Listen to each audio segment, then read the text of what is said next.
this meeting to order.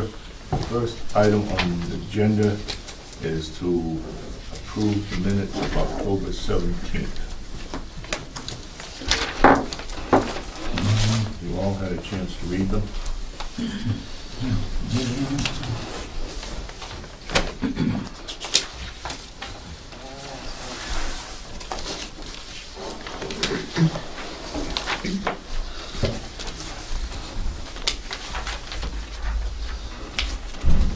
Yep.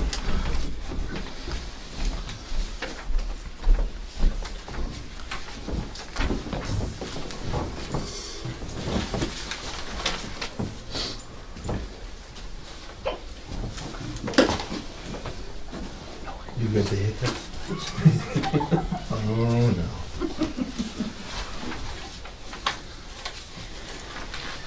The kid is the lead.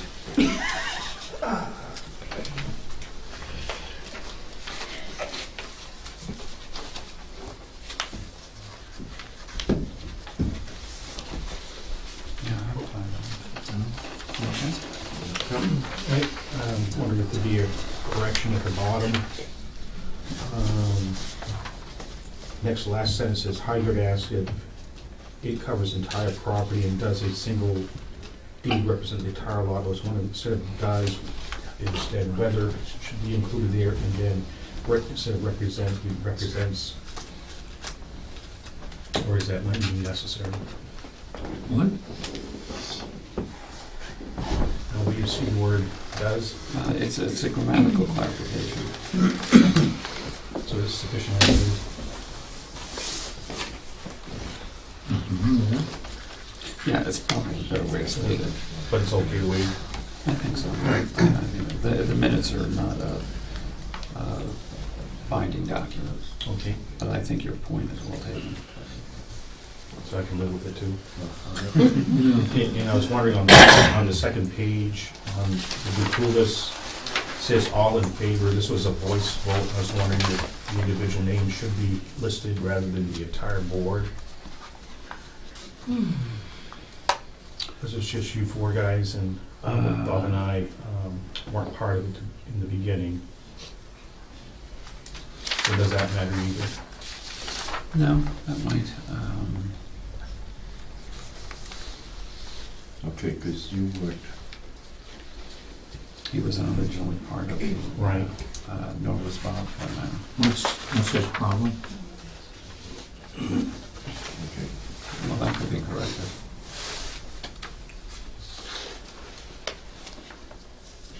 Does it state anywhere?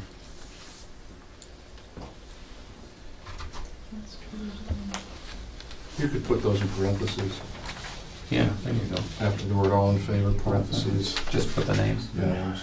Okay. And then you can say no opposition or no, in other words, so it's clear that there were 4 yeses.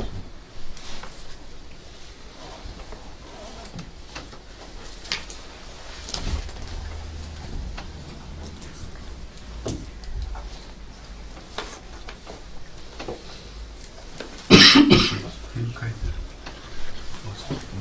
Yeah, I'm fine.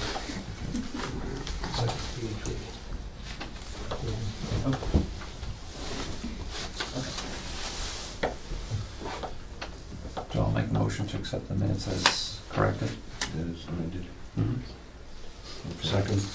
Okay, motion to be made and seconded to accept the minutes as What's the correction you want to make? corrected. What's the correction? Here. Yeah. Over here. Yeah. Yeah. All in favor. Just to, right here, insert the names of the people who were Okay. who voted, because Okay. not everybody was on. Okay. Thank you. Okay.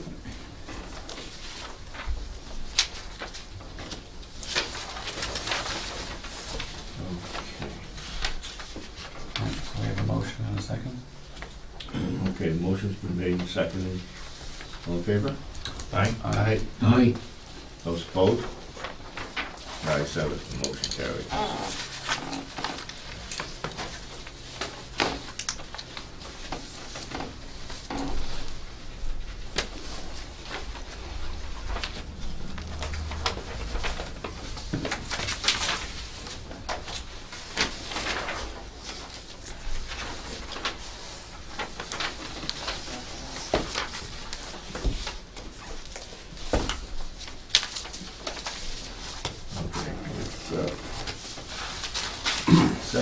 16. We have an application from Alan Grenier, Grenier Associates on behalf of Mark and April Bernhardt, case number 14-02. I will read the application as best I can. Okay, I'll read it. Okay.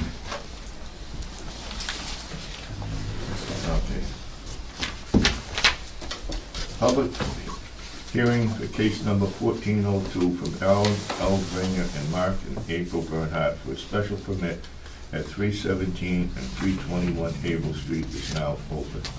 Public hearing will proceed in orderly fashion. I ask for cooperation in the following procedure. Everyone present will be given an opportunity to be heard after the application is presented and the board members have asked questions. The secretary will be recording what is said. Therefore, when you address the board, please begin by stating your name and address. Speak slowly and clearly. Only one person will be allowed to speak at a time. And this proceedings is being televised and we are live.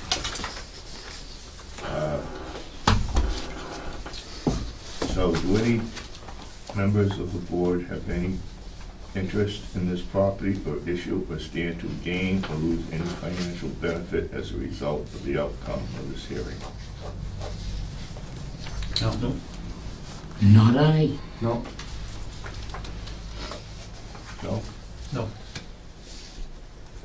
I hear you say no? No. Okay. You should hear him say no. I don't have any. Okay, so there's no conflict of interest here. Public notice of the application was posted in the town hall, sent to a certified list of parties of interest, and published in the town common on April 13th and town common on November 13th, 2013, and November 20th, 2013, and reads as follows. A public hearing will be held at Town Hall Annex 39 Central Street on Thursday, November 21st, 2013, at 7:10 p.m. to act on an application received November 6th, 2013, from Alan L. Grenier of Grenier and Associates on behalf of Mark and April Bernhardt of 49 Main Street, Topsfield, Mass. The applicant is requesting from the Board of Appeals a special permit to change a conforming retail sales use to a non-conforming daycare facility from the requirements of section 5.2 and 4.6 of the Raleigh Protected Zone bylaws. Property is located at 317 and 321 Havel Street, Raleigh, Mass. The property is in the retail district and is shown in the Assessors Map 16, Lot 11. The purpose of this hearing is for the board to hear and consider the pertinent facts relating to the application and to approve with conditions or deny. Before hearing from the public, the applicant will be allowed to present their case, and then board members will be allowed to ask questions or comments. The applicant now has the floor. Which part of the floor would you like me to stand in, Mr. Chairman? I'm Alan Grenier. I represent Mark and April Bernhardt, both here today. All of you should have copies of our plan attached to your application, but I have some larger plans here that may be a little bit easier for the board to read and me to discuss.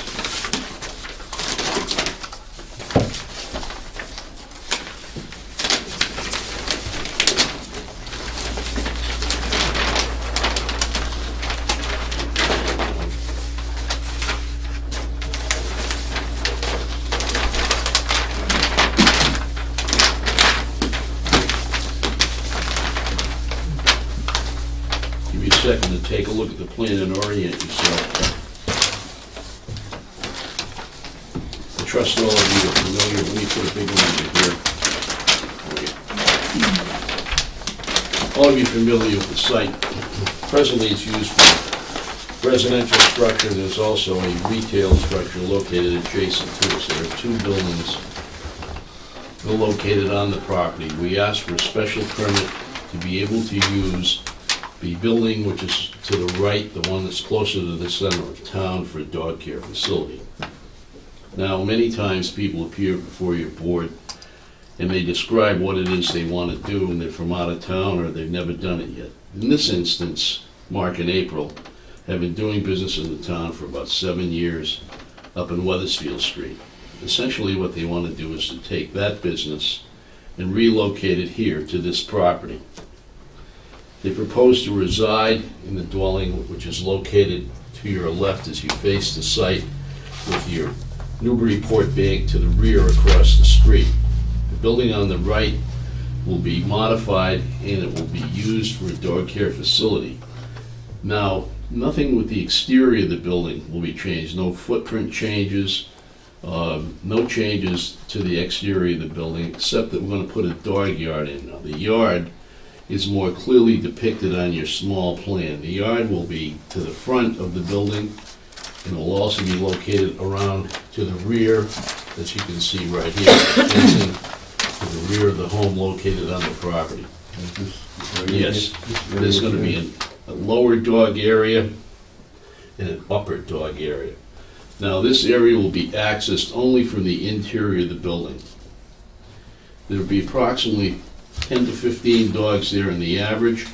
Some of these dogs will be there for daily care. People will drop them off in the morning, pick them up in the evening. Other times, a dog may be there for as long as a week if someone goes on vacation and leaves the dog there for a week. The dog will be deposited here where the existing entrance to the lower retail use is, and then they will enter the building, and then they'll go out in an enclosed area to the lower yard or the upper yard.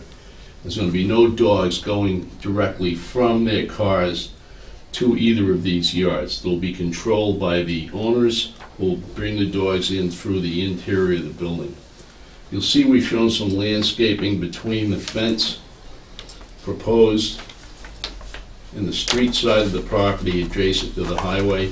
We've got some landscaping shown there. The fence itself will be approximately 6 to 7 feet and will have rollers at the top. We don't expect that any of these dogs will be able to jump the fence, but just in case we have an unusually capable dog, there'll be a roller so that the dog will not be able to grab onto the top of the fence and vault over it, and they'll roll back down into the yard itself. This is commonly used in the business to prevent dogs from going out. We're adding a couple of spaces here for parking. You'll see right here. Other than that, the curb cuts will remain the same. There's a curb cut which is located to the far right of the property. That's going to stay the same. No new curb cut is going to be requested from the state. Also, there's a a parking area right here for the residents. Mark and April will park there.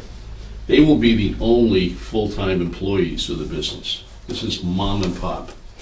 They may have some part-time help, maybe a high school person or something in the afternoon that will help around the property, but they will be the only full-time occupants of the building. One important thing to keep in mind is that there's not general access to the business. What they've been doing up in Weathersfield Street is they have appointment hours. People can only bring in or pick up their dogs at certain times.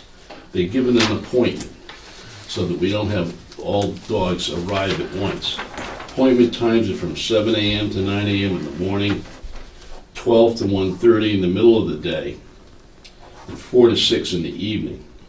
That way they can focus the dog entry times and exit times so that we don't have a lot of people in here at once.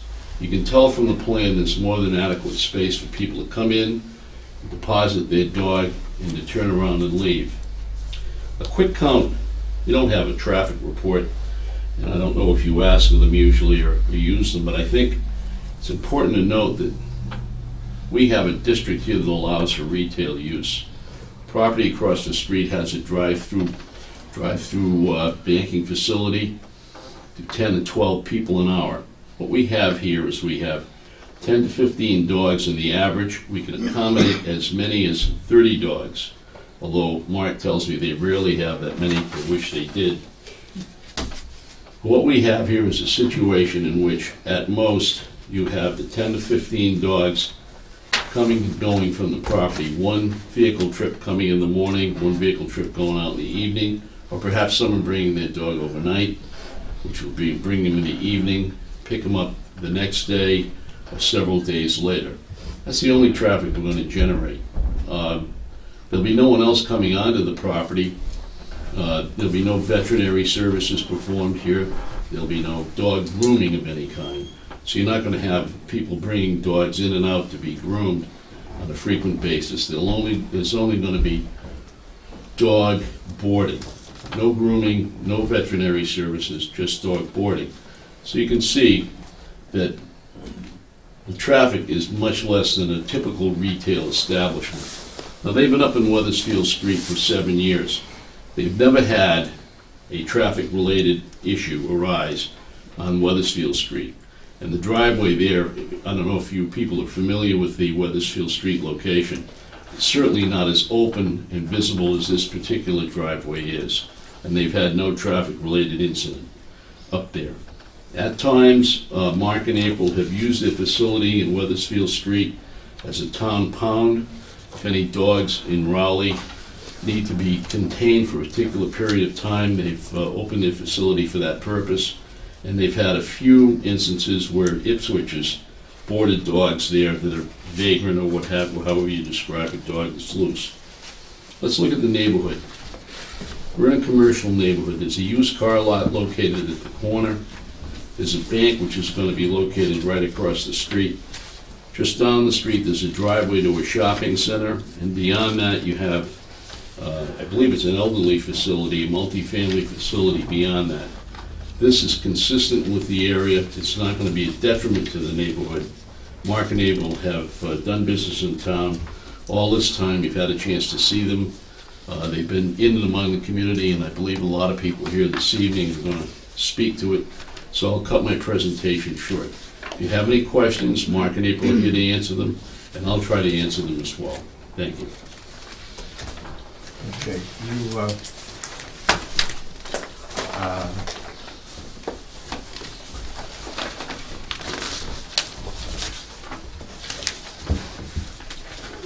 your application, which I haven't really read.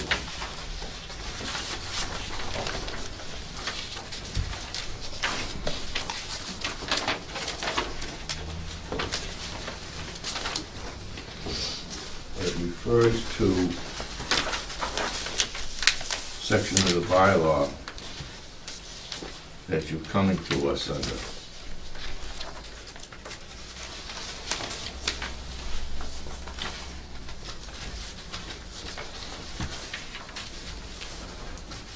I know it's here, Lisa. Where is it? Should be right after a few pages. It's 5 to 1.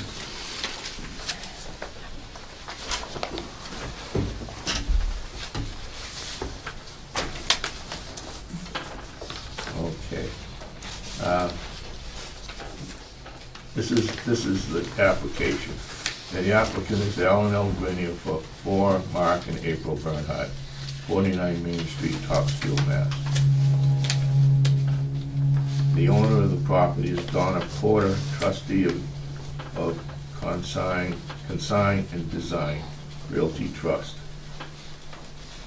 And Bernhardt's a prospective purchaser. They're asking for a special permit under section 5.2.1 of the Raleigh Protective Zoning Bylaw. Can you pull up that bylaw, Tom? Thank you. Premises affected in land and buildings at 317 and 321 Haverhill Street, Raleigh, Mass. Assessors map 16, block number 11. It is in the retail district.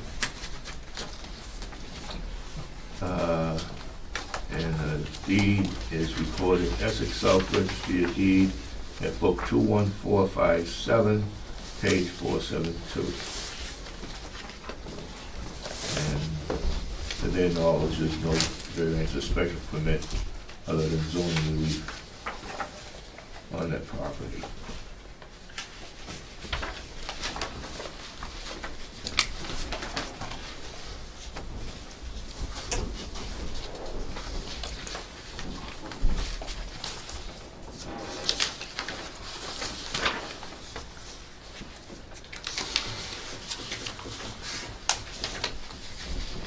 All right. You got that? Could you read it, please? Mr. Grania, as you well know, 521 states that the Board of Appeals may issue a special permit authorizing expansion of a non-conforming use or a change of a non-conforming use to another non-conforming use, but only if the board determines that such expansion or change will not be substantially more detrimental to the neighborhood than the existing non-conforming use. Changes that constitute an expansion of a non-conforming use include, but are not limited to, an increase in building lot coverage or floor area, parking or loading capacity, or the hours of the operation of such use. You do point out nicely in an addendum to the application that the subject property is in the retail district and dog care facilities are not allowed in said district. That's accurate.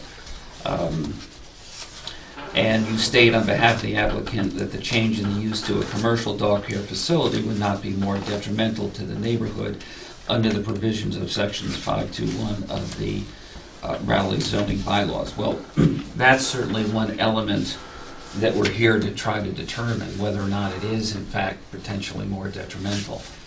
Part of the dilemma that I think we have to try to resolve here is that the key is not only whether or not this is a more detrimental non-conforming use, but in fact it's our understanding that what's there now is a conforming use. And what we're really doing is changing a conforming retail use in the retail district, or what we're being asked to consider to do, is to change a conforming retail use to a use which is not approved in that district now, which would be a non-conforming district. So help me understand. Could I address your that? interpretation. The property consists of two buildings.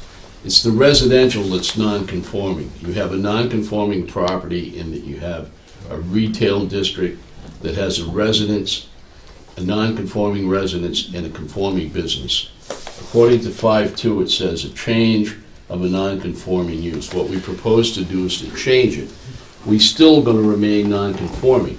We're not going to take the residence and make it retail or make it part of the dog facility.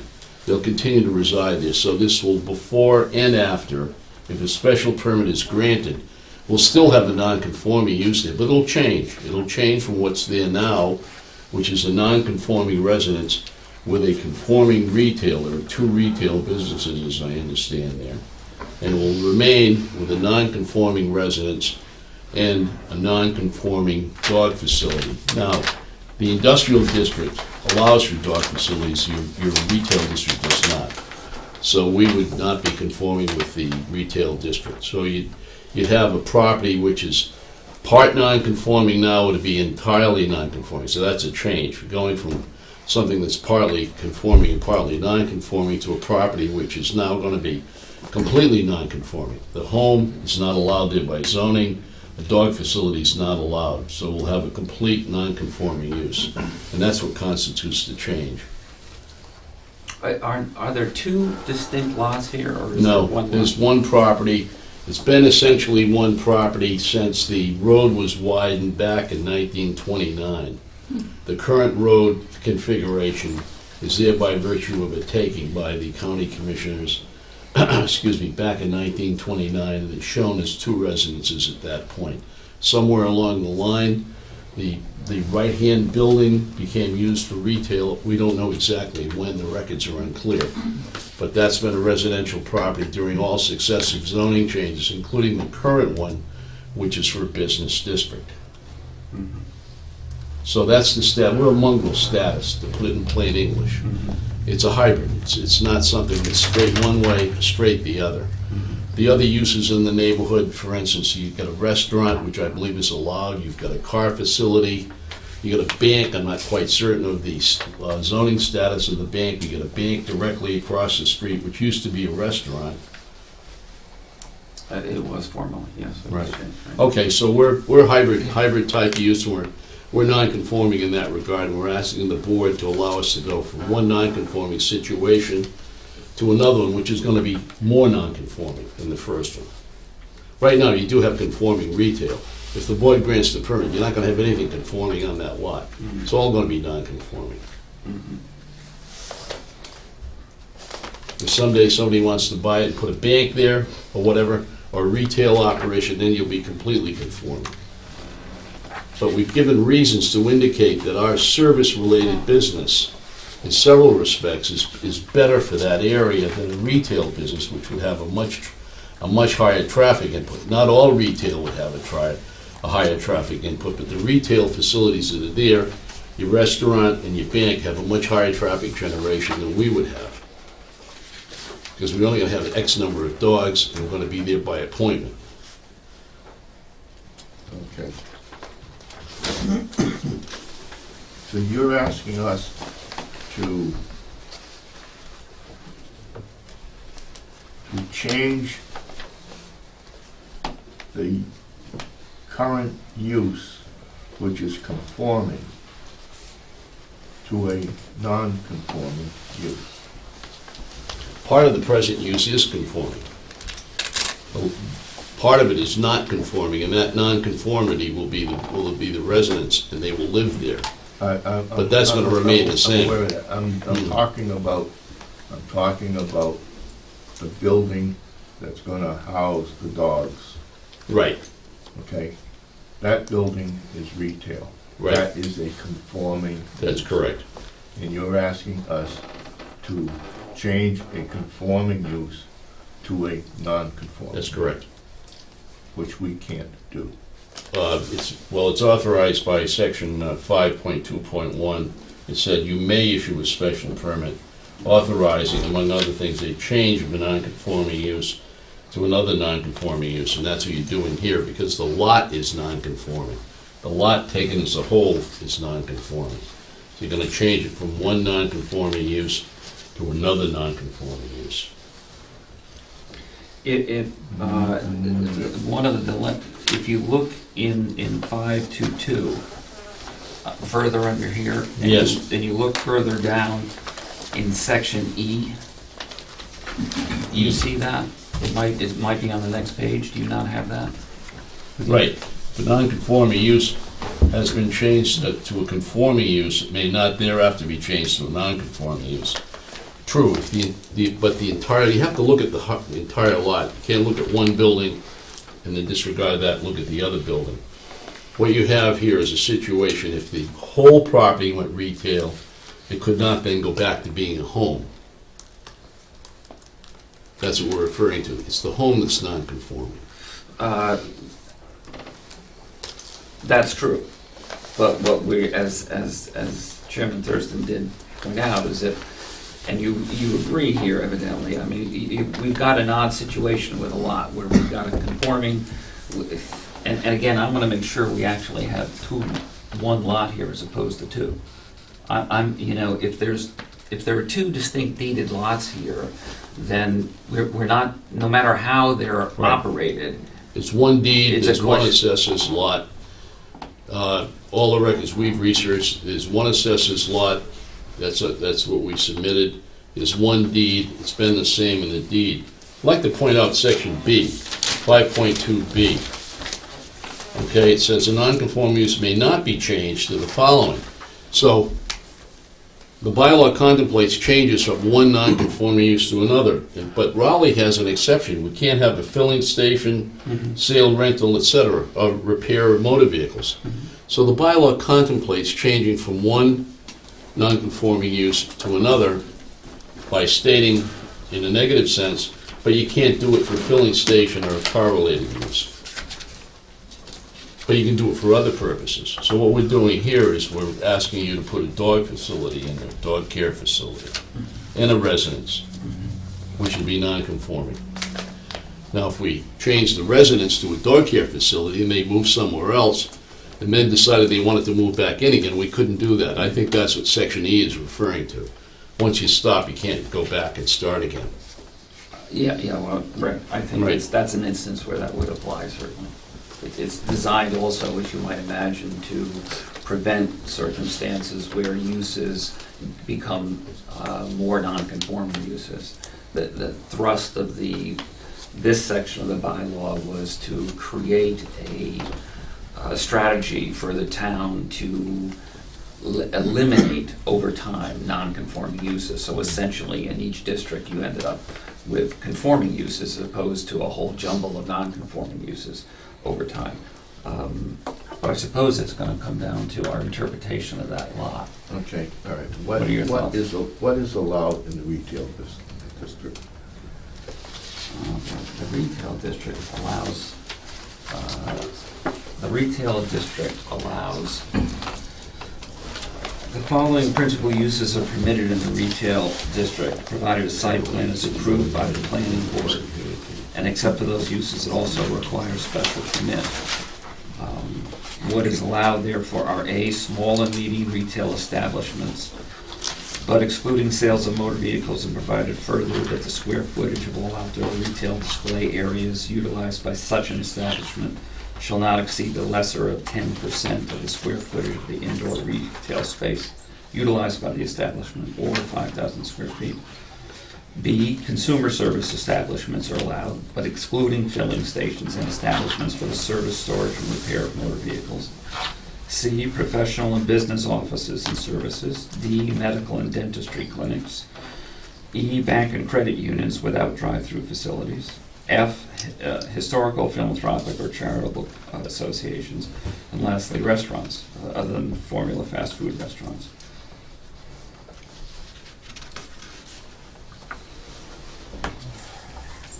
There are also a series of, under 4.6.3, a series of businesses that are allowed, provided a special permit is provided by the planning board.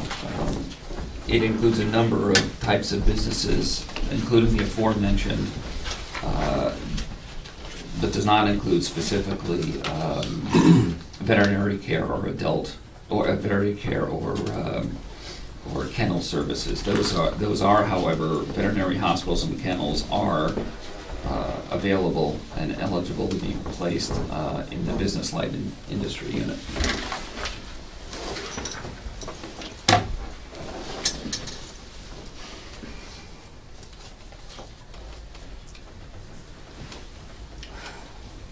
All right, section 4.7. Business and light industry district. Section 4.7.2, Part D says veterinary hospitals and kennels, which are allowed in the light business industry district. So the town has made a provision for this type of business to be located in the light industry district. If the town hasn't addressed this, I can see your point. But the town has already addressed kennels, and this would fall under a kennel if they serve dogs at night. Any animals overnight would be considered a kennel.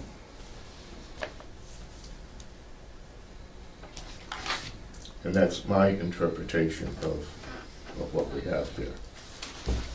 I don't know how the board feels. I agree with you. Mr. Chairman. 5.2.1 does say it allows for the expansion of an existing non-conforming use. And apparently this lot has an existing non-conforming use, to wit, the residential use.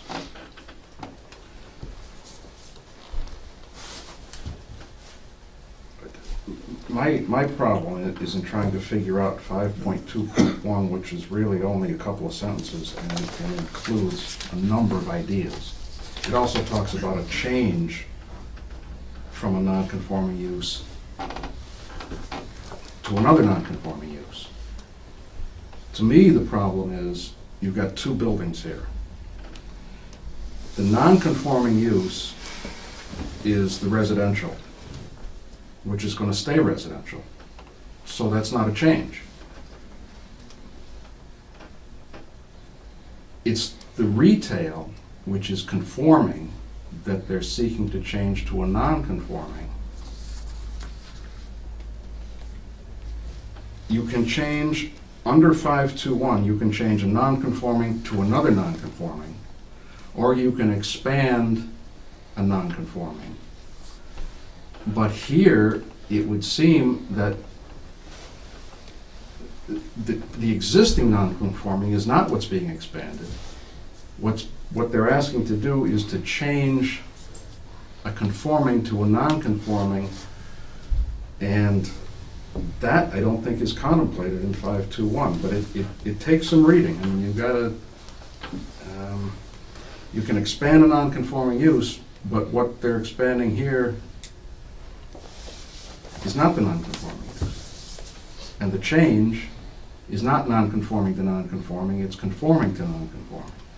So I do think it's a problem under the bylaw. I do really wonder if we have even the authority to grant this. I agree with you, Bob. I think what Mr. Grenier is asking us to consider doing is, and I think I think I agree with the reading, is to look at the entire lot because of the non-conforming status of. We could get into a debate about the size of the percentage of the lot and treat the whole lot as non-conforming, even though there's a conforming component to it. Because I agree with your reading of it, but if it's a single lot, I don't know how we treat this. Nor do I. That's the problem, is that I guess perhaps the way I read it at first was a strict construction, if you will. If you want to take a more liberal construction and say, well, it just means if anything on the lot's non-conforming, Right. then you can allow any other non-conforming, except as restricted by B. And I think the whole section is specifically stating uses and structures. I would agree, if we look at the whole lot, then we could give the exception. However, it does state the various use and structures.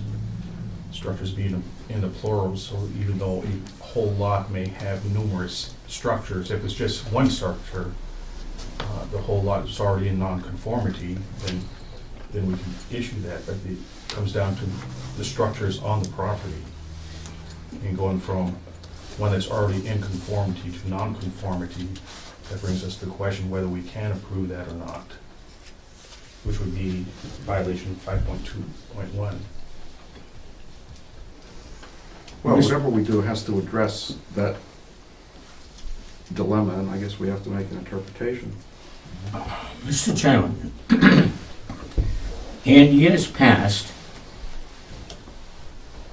the state allowed use variances, but they did not allow a board to grant a use variance unless the town had accepted that portion of the law which allowed the appeals board to grant use variances.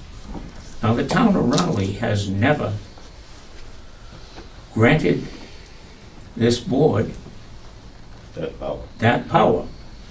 So this is definitely a use variance we cannot grant a use variance provided that section is still in chapter 40A.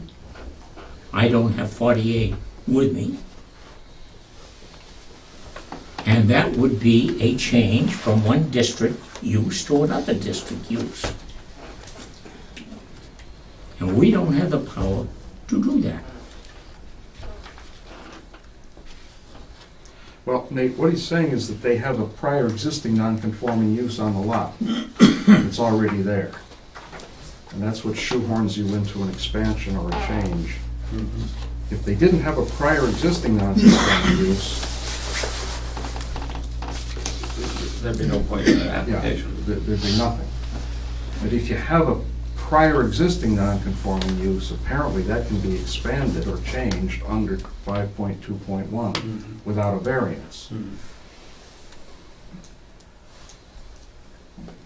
You know, but it's not black and white, that's for sure. Well, the way I read it is that we're changing from one use to another use.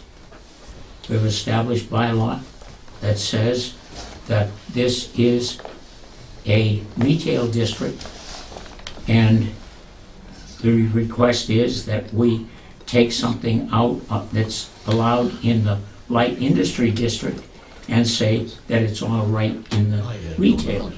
But that is a change.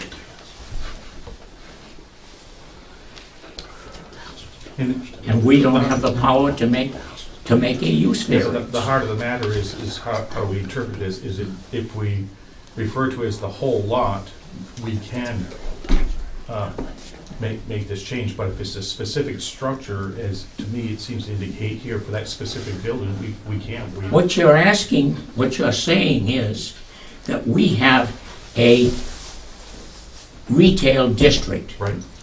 and that we can take and move something that is allowed only in the light industry district and say use it in Bring it the, in here, you can't do do that, that as well. in my opinion. And that was Don's perspective as well.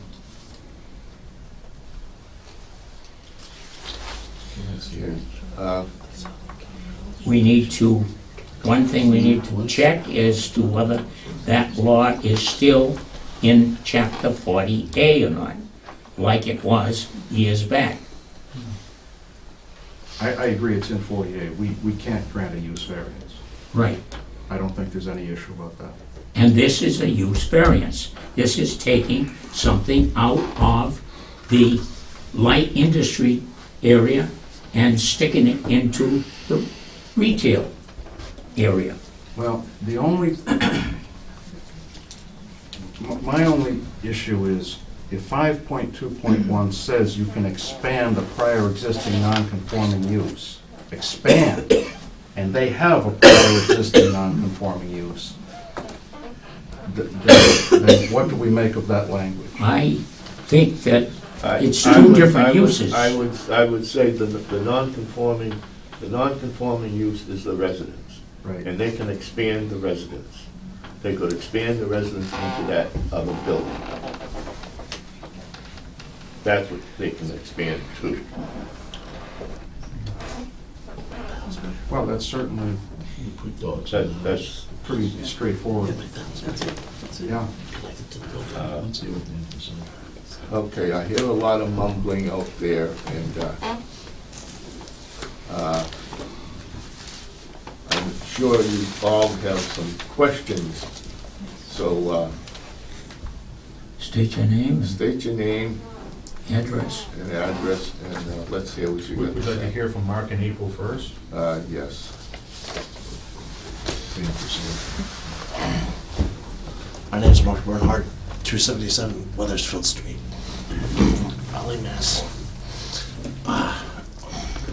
Did anyone receive any communication from the Board of Selectmen? We saw that I did see that they saw the case on Monday night.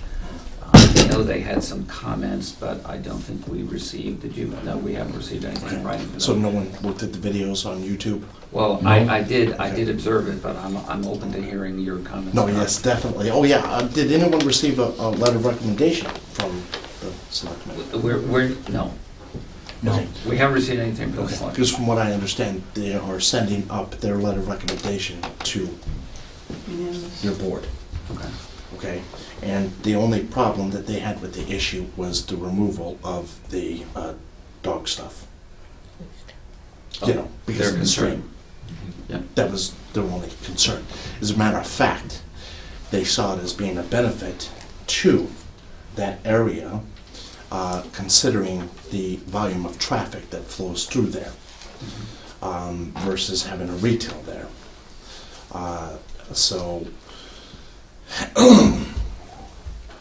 I'm looking to benefit and help the town, as I've always looked to help the town, as I serve as the town pound.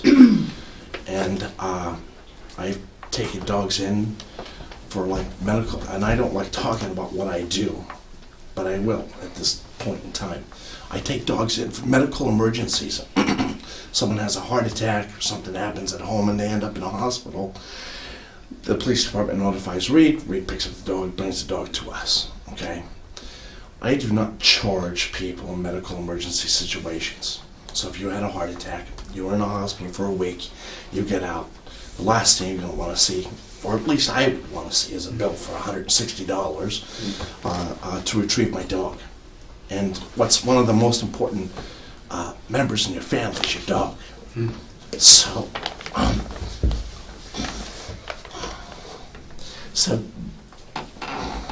Take your time. Big-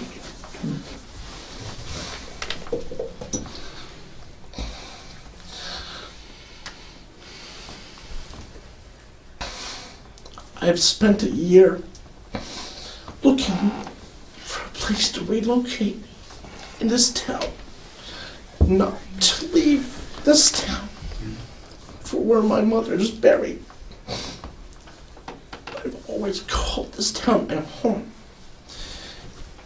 And it's been a very tough journey for me to get to where I am today. Because every time I'd find a location, I would be told, no, Mark, that's, no. Mr. Ward would say, oh, no, you can't do that, you can't do that, you can't do that. Went into Mr. Ward's office, I said, look, I think I found a place. How about this location? And he approved it. He said, fine. He didn't have a problem with that. And I'm sure you'll have to check with him. But all I'm trying to do, as I stand here before you, is do the right thing. To go through the process. So that way I can live my life and play with the dogs. We have cameras set up. Our clients can go online from anywhere in the world. As a lot of service members of this country, being deployed to Afghanistan, all over the world, they'll log on and see their dog out there. I don't even charge them anything for the care of their dog. For 2 years, I took care of the dog. I'm not looking to benefit from those types of situations. All I'm looking to do is do my part as being a good businessman. With the A+ rating with the Better Business Bureau. Some of these things might not mean anything to you. But as a person who works 7 days a week, 24 hours a day to do the right thing, it means a lot to me. Because if I don't get this location, I don't know where I'll go. There's nowhere else. So, I apologize. It's for being really emotional about this. But like I said, it's been a long struggle. So thank you very much. Do you have any questions for me? Not right now. Okay, all right, Thank you. great, thank you. Thank you, Bob. Yes, sir. Mike Sabatini, 15 Hammond Street in Raleigh. A couple of points on Mark and April. This is a service and consumer-based business. They're taking care of people's pets, they're considered people's. They're family members. you talked about the light industrial zone. For them, this business is a hands-on, it's a mom and pop business that's hands-on. They tend to their dogs 24/7. In the light district, I understand they can't be present. They can have a kennel there, but it's a unattended kennel. They can't be there to mindfully watch the dogs at night. They'd have to leave the premises. That's why they're not looking in the light industrial zone areas that you guys mentioned. They can't live on the property. So this is why they're looking at this property where they can live in a house and manage 24/7 the dogs that they're taking care of. And that's, to their clients, that's extremely important. And that's why they do have a camera set up, so they're taking care of the people's, members of their family. They can't do it in a light industrial zone where the dogs are left unattended. Half the time. That's why this zone. The other thing I was thinking of, when you're talking about the house versus the building, so you don't completely say no to them. Perhaps we could research and find out which came first. If the house came first, would that set the precedence on the property, as you were talking about, for the non-conforming, would that set the precedence of what the property is versus the retail building? The house did come first, I understand. But maybe that sets the precedence of which came first, the chicken or the egg. So if the house came first, maybe that should be the precedent setting as opposed to the other building. That was a suggestion to try to get through this dilemma. Thank you, gentlemen. Karen Summit, 118 Central Street. I've known Mark and April for, I don't know, about 2.5, 3 years, and the reason, one of the reasons that I started bringing my dogs to them was because they are there 24/7. In fact, I met Mark when he was in my office paying a bill, and he is very, very passionate about what he does. And I said, well, I'm going to try this out. And that was how I met them. What I'd like to point out is, other than Muddy Creek, which is a large hospital boarding facility, I believe most of the other kennels in Rowley are actually located in residential districts. So there's a precedent for non-conforming kennel use in Rowley already. And I just wanted to point that out and say, you know, they're a great asset, you know, to have as a business in Rowley, and I hope we can accommodate them. Yes, sir. Yeah, my name is Walt Palmelo from 115 Newby Road. And listening, Mark and Naples seem to be between a rock and a hard place here. They can't put this business in an industrial area because they have to live there, and now they can't put it in a retail area because it's not conforming. I've known Mark and April for quite a while also, and just listening to what's going around the board, it seems like there's really no hard, clear-cut answer here. I'm very familiar with the way they conduct their business up on Weathersfield Street, and to say that I'm impressed by what they do would be an understatement. Mm-hmm. Being a veteran, I'm extremely happy and pleased to see the generosity and the treatment that they extend to our military people who find a need to have to board, their dogs. They're between a rock and a hard place, and I think the vast majority, if not all the people here, are here to support them. Mm-hmm. There has to be an answer someplace here, because they really seem to be going up a blind alley. So I strongly support the proposal that's in front of the board tonight. And I just hope that it goes through. Thank you. Hi, Andrea Robideau, Baines Hill Road, Boxford. So we're not from Raleigh. Both of us are from Boxford, but we are longtime customers of Mark and April, and we're here, of course, to support them. But what I'm hearing is actually there's a fundamental issue here as far as what do the bylaws apply to? Do they apply to buildings or do they apply to lots? And that's the basic question I think we have here, right? If it applies to the lot, then we clearly have a non-conforming situation, and therefore the bylaw applies, and we can make the revision. If it turns out that it applies to buildings, I don't know, maybe that makes sense, but maybe frankly it doesn't make sense. I mean, if we think about retail space all over the town, and I can imagine, not just Raleigh, but we are talking about Raleigh, what does that mean? Does every square inch of a retail lot need to be used for retail? I mean, let's think about what that really means. So if it applies to the lot, which I think makes a whole lot more sense, then they have a non-conforming lot. And then therefore they have the ability to change. That's one aspect I think, I'd like the board to think about. But the other aspect is the fact that one of the factors is whether or not we're doing better for the area or worse for the area by making the change. And we talked about the fact that kennels are already considered a light business in this town. So we're going from a retail level to a light business level. So as the presentation already talked about, we're talking about, less traffic. We're talking about really a lower impact with regard to that property. We're not talking about changing it in any sort of negative way. That plus, of course, the crazy, we've got great support for these people. They have a crazy good business. Again, we're from Boxford. We're not from this town, and we're here to support them because we keep our dogs with them.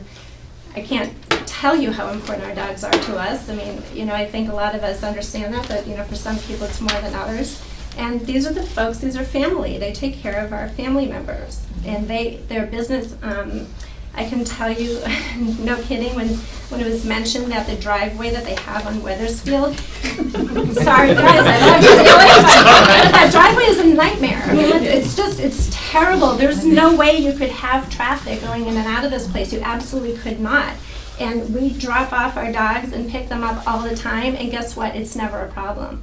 So this is what we know from historical data, and I think pretty much everyone in this room could, back that up. So again, we're talking about a business, mom and pop business. These are people that are already in the town and they want to stay in the town and they want to make the town better. And we're talking about a scenario that's it's not going to harm the neighborhood at all. We have history of that. So anyway, we're here to support them. Yes, ma'am. My name is Jen Kessner, and I live at 123 Haver Road, also not in town at the moment in Topsfield.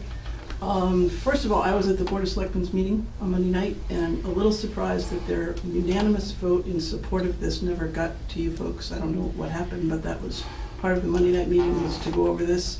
And they unanimously supported it with the two comments, one about how they were going to dispose of the dog store. The other one was that they were pleased, and they thought that it was not a good situation for retail, and this would be an upgrade as far as versus having a retail situation there. My other point is that I was the one who got the original kennel license for 277 Weathersfield Street, where they are now. And talk about non-conforming, putting a kennel at the top of a hill in a residential area, which was passed and which I ran for a long time. That to me would be a much more huge proposition than changing from a retail area to a light industrial or back and forth.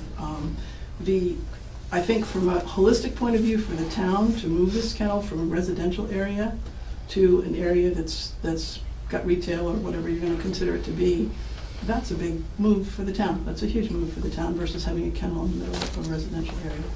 They've done a very nice job there. They've worked very hard there. And I think it would be to the town's benefit to be able to help them out and support them. And I think the town would be very happy to have that kennel in a new location. Thank you. Yes. My name is Greg Reed. I live at 157 Spofford Road in Boxford. Please don't hold that against me. So I'm from the Midwest, and what I know about the regulations in New England could fit in that pen right there. But I want to talk about Mark and April when it comes to passion and desire to serve a community. You don't see this very often. How many times do people come in front of you and cry due to their passion? Very few people, I'm sure, do this. People have said wonderful things, and I agree with them all, but one thing you don't want to do is lose somebody like this. This is a positive person and group and a couple for your community. All they do is good. My dogs, I don't have any children of my own. My two dogs are they're my children. I entrust them. They're the most precious things to me, other than my lawyer fiance. They're the most precious things to me. They belong to them as much as they belong to me. So these are people you don't want to lose. I know there's enough, I'm smart enough about the law, I'm not a lawyer, but hearing the gray areas, there's an opportunity here to do the right thing in the sense of keeping a couple like this in your community who only does good, who only is felt by their customers as good. There's an opportunity to do that. I'd ask you to consider to take the gray area and make it an opportunity to help these people out, because all they do is good. There's no one here saying this is a bad thing. They've only got 100% support. And the passion that you see that Mark is here, he displays in his community, he displays to his customers, he displays to his friends, he displays to his customers, the dogs as well. And you don't get that everywhere. It's a very rare trait these days. And this is not something you want to lose, I don't think. Thank you. Anyone else? Yes, sir. Yeah, Gary Fraser, 187 Central Street. Listen to Mark and April. You all pretty much said it's a non-conforming lot. And it's one lot. So leave it non-conforming. They're good citizens, they do a lot of good service, and a lot of it's for free to the community. And I wouldn't want to be a member of a board to chase them out of it, because they're really good people. And this kind of people we need to keep in this town. Tell the planning board about it. The planning board is the one that has made the decisions as to what can go into each area. How'd they do with the non-conforming lot? But the thing is, they say that kennels are in the light industry area. And that's what the law, and the town has voted it, and that's what the law is for the light industry. And then it gives us another set of rules as to what applies to the retail district.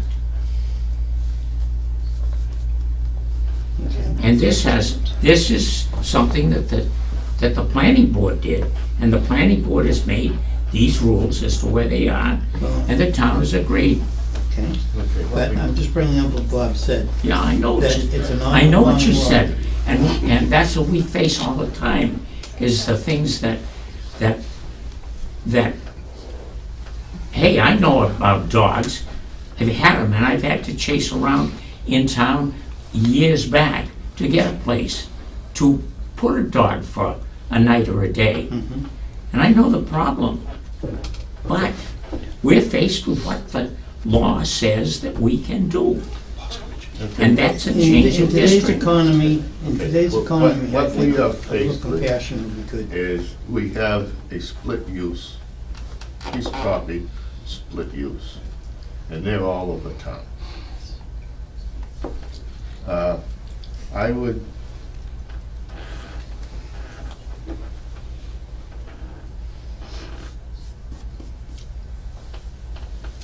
think what we need to do is to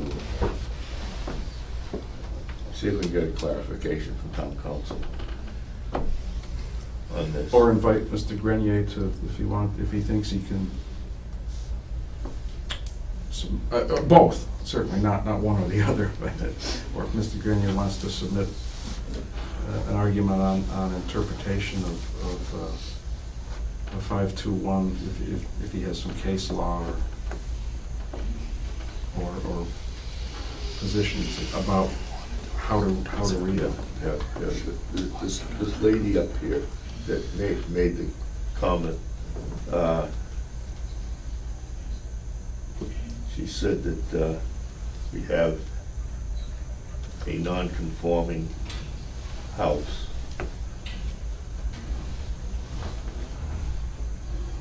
And I have a split use piece of property. Have a business on it, but my house is conforming. My business is not. But I'm grandfathered. Right, the prior existing non-conforming use, Right. that's what it has to mean. Right, yeah. I think we have some gray area, and I think we need to see if we can get some legal advice. I can see where I hear what you've all said. Can I ask Mark a question? Pardon? Could I ask Mark a question? Yeah. Mark and April? I will not cry. Okay. Yes. You're my kind of man, good teddy bear. Do you guys, in caring for the dogs, sell dog food or collars? Wait, you feed them, right? We were looking to offer that service to our existing clients. Yes. And do you sell dogs as well? No. 'Cause I thought I read someplace somebody had Actually, stray I'll dog be or very something. honest with you. I have received plenty of dogs from the town of Raleigh, maybe 2, 3, 4. We've rehomed dogs from the And town. we have rehomed dogs. But in those cases where a dog has been dumped in the town of Raleigh or was lost, okay, I don't have the conscience, okay? I'd rather pull money out of my pocket to care for that homeless dog that needs a loving home than to sit there and look for someone, you know, that's willing to take that dog in. And I don't have the conscience to charge them for any vet visits, for food, or anything. Because I know that I found that perfect family for that perfect dog. Stay on target. Okay, I'm sorry. So Yes. if you had a little tiny rack or something on a counter when a customer comes in and you're recommending, you really should get this collar for your dog, that would be Most definitely, we that'd be have- considered a retail sale, right? Yes. We've had plenty of clients actually ask us, why don't you sell dog collars and leashes and harnesses and, yes, no, yeah. But that would be in conformity with what's currently there. If they could do a dual, a retail selling items related to dogs and have a kennel, wouldn't that not be in conformity in that particular case? If somebody brings a dual situation up there. Can I offer an opinion or a comment? Yeah. I want to clarify one or two things about conforming and non-conforming lots and uses, that just as a point of information, because I think it's easy for those perhaps to get confused here in the dilemma that's in front of the board. I want to also note to all of you who are here tonight that the board did receive a number of letters from people who essentially echo exactly what we've heard here tonight. That the amount of character that is being brought to the table here is unquestioned. And I think you should realize, the board has seen these, we've read these, we're aware of these, number one. There's no question that what you do and how you do it is being done right. I am a four-legged owner, and he's exactly what you say. And I would, love to have people like you take care of them, because that's what you want when you have somebody take care of your dog. I think that the board recognizes that there's a dilemma here. I also want you to be aware, before you accuse the board as an entity of being short-sighted, I want to point out that the two gentlemen sitting to my left have over 90 years of time on the zoning board in this town.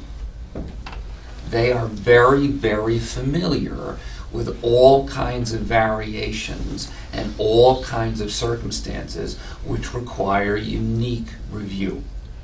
Nothing that this board candidly loves to find gray areas. If it was hot and cold and dry, we would have voted right by the law. We're not prepared to do that. I think what you have to remember is that the board does work on behalf of all of you as town residents, both now and in the future. So before the board starts changing conditions, statuses, creating precedents, the board likes to have something to hang its hat on.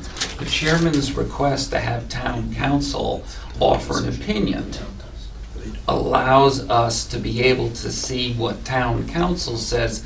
Listen, guys, if you do this, the town could be subject to suit by another business who wants to come in and operate the same way this is, with some sort of a mixed use.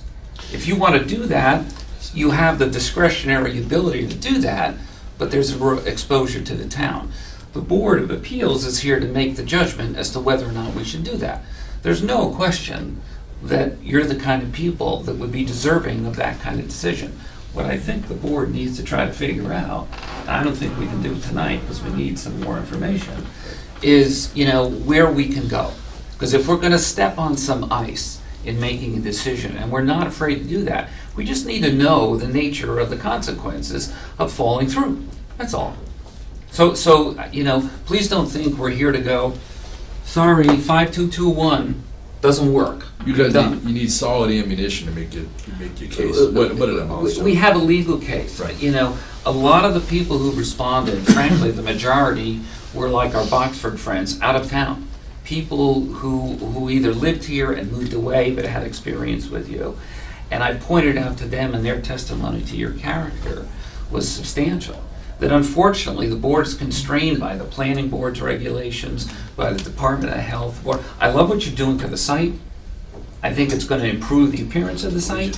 I think there's a lot of things about that spot that, and the town, we're always looking for companies that are growing and are expanding and making the town better. I mean, that's really what we're about. So we're not looking to create a problem, but if we're going to step out on a limb, I think the board has to feel confident that we have something to stand on. I don't right now. One of the things that this board, and which I'm proud of, is that we've always tried to do the right thing. We've tweaked the bylaws. We have made some enemies with the planning board over some issues because we felt that we were doing the right thing. We've always looked at trying to help people through the process with a positive attitude rather than a negative attitude. How can we do this but do it legally? And that's where we're at right now.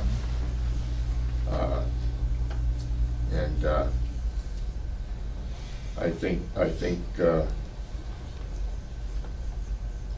you pointed out some things tonight that I'm glad came out, and I'm glad that you all are here to support Mark and his wife. And I think we should seek town council's interpretation of this, and because it is a gray area, and we want to do the right thing. Can I ask a dumb question? No question is dumb if you don't know. Well, you guys got 90 years of experience. I got about an hour and 20 minutes. So that's my total knowledge. How easy is it to amend the term retail to include a 24/7 dog center, dog environment versus a kennel, which is not staffed? How easy is it to amend the term retail? I don't know. Is it hard? You Easy? mean We in the can't bylaws? do it. You can't do it. Okay. No, I didn't know. No, it's town meeting. That's a town meeting. All right, fair enough. All right, I didn't know. Yeah. That's what give an hour 20 minutes. That's how experience things, is. that's when these kinds of things come over and over and over and over again as a problem. And then, either someone brings it to the attention of one of the boards, or in fact, there's a committee which several of us sit on, which is designed to review zoning bylaw, but we can only change it at every town meeting. Got it. Okay, thank you. It's, we have years of work that we want to change. It's going to take a while to do it. Okay. But it's a valid point. Okay, fair enough. But we said, somebody asked the question, we give the planning, we send this application to the planning board, conservation, Lisa helped me out, Health department. Conservation, planning, Fire department. Board of Selectmen, fire department. board of selectmen. So there's 5 or 6 boards that we send this application, all the applications out. And sometimes they respond and sometimes they don't. And one of the things is, you mentioned Mark has mentioned, the selectmen going to send a letter. We haven't received it yet. Okay? So I think we want to continue this to next month, because I want to see that letter. Yes.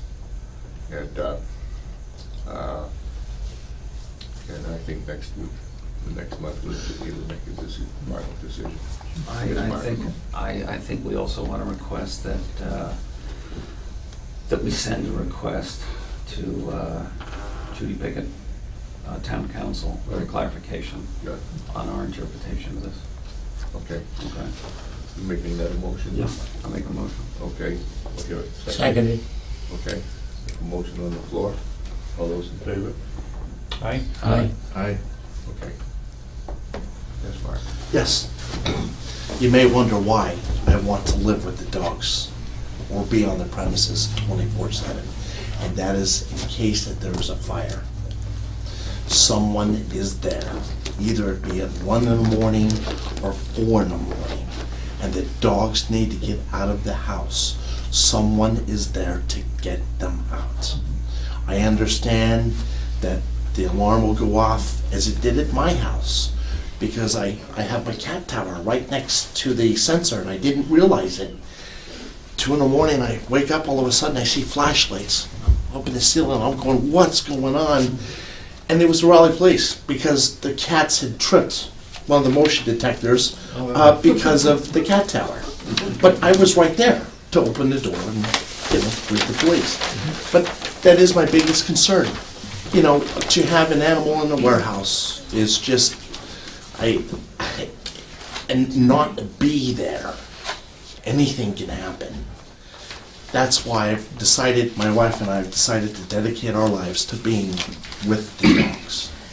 So I appreciate all of your consideration. Thank you very much. Well, one of the things that affected me every time, we had a Doberman, we leave the Doberman at the kennel. How do you tell them that you're coming back? Oh, yes. Well, we have we offer our clients, when they bring their dog, they have a free trial day. We actually give our clients multiple free days at no charge. So in other words, if they're leaving to go away on vacation next month, they're going to bring that dog in 1 to 2 times a week, every week, until they leave. Because essentially what's going to happen is when you bring that dog in for its vacation, right, the final day, well, the dog's, I'm having a good time, and the dog doesn't faze him, not one bit. And we've noticed that eliminates the stress.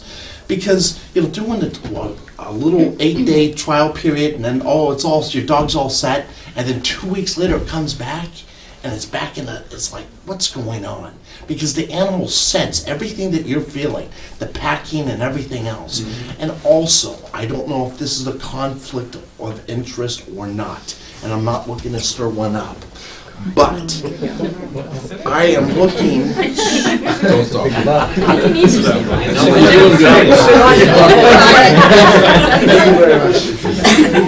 It's just, I have been very proud to be picked by Reed Wilson to handle the dogs for the town of Raleigh. It made me feel really good inside that someone took notice, okay? And I'll get a call from Reed at 11 o'clock at night, and it doesn't bother me. No, honestly, it does not bother me, because I'm usually up really late. I'm a night owl, okay? Or he'll take them to Ipswich, or take them, somewhere. The thing is that, I wanted to be able to offer the town, and I'm not trying to say give and take, okay? Because I know that this is, Reed Wilson would have 24-hour access. The town would have its place to bring the dog, okay? And that must be a nice thing if you get a call at 2 a.m. and Reed's either got to take them over to Ipswich, and from what I understand, they've had a lot of cats lately. There's been an influx of cats. And I was talking to Matt, and Matt says, I just might bring some dogs up to you. So, but I like to be able to offer those services to the town at no charge, because I believe businesses that operate inside of a town take care of the town as well, but looking for nothing in return. Thank you. I just like, my name is Pamela Long from 129 Newbury Road. I just want to add something from a dog's point of view. We had a dog that we used to, before Mark and April were around, we had to take to a kennel in a neighboring town. And my poor dog was so stressed out by going there. I mean, and it was one of those where you drop them off and then they all, they leave at night because it's not an on-site thing, that the dog would whine as soon as I got on the highway. I mean, she would just completely freak. And I tell you, I felt like a terrible mother the first time I dropped her off. But, when we've been with Mark and April, I mean, I can't get out of the house if the dogs aren't on my tail to go over to their house. Because the care that they give is just, words can't express it. I mean, our dogs and our family are their family, and that they treat them as such. And I think keeping them in this town is a huge thing, and if it's something that we can do, I think we need to make it happen, because if we lose them, Raleigh is going to be losing two very wonderful people and a super business. Thank you. Anybody else? Okay. Yes, ma'am. Kathy Davis, I'm from Topsfield. One other point is, right now they're living in a residential area with a non-conforming business. So that would go away. So if you looked at the town as a whole, you're actually gaining what you had mentioned earlier, that you want to get rid of some of the non-conforming properties. They would be losing that. They would go back to a residence, and it's sort of half non-conforming anyway. So if you look at it holistically, it's a gain for the town of Raleigh.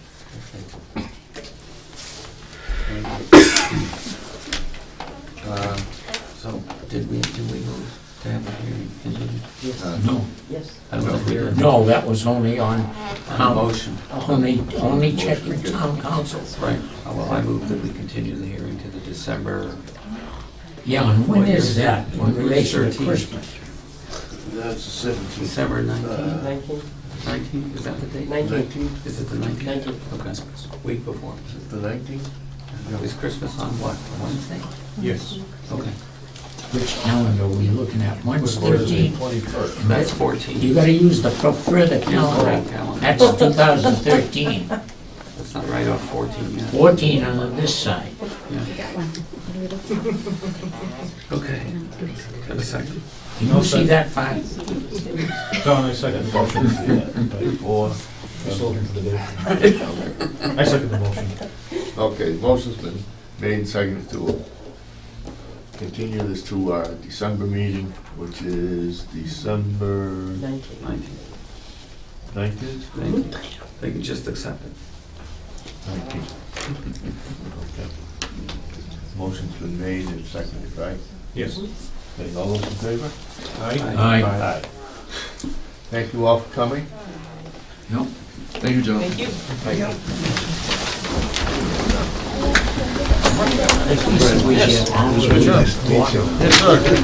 Always a pleasure. And it used to be, make a decision. The guy that lost said, now we have That's why you're on the fence. We just have to go a little bit more diligent. A lot of good things that came out.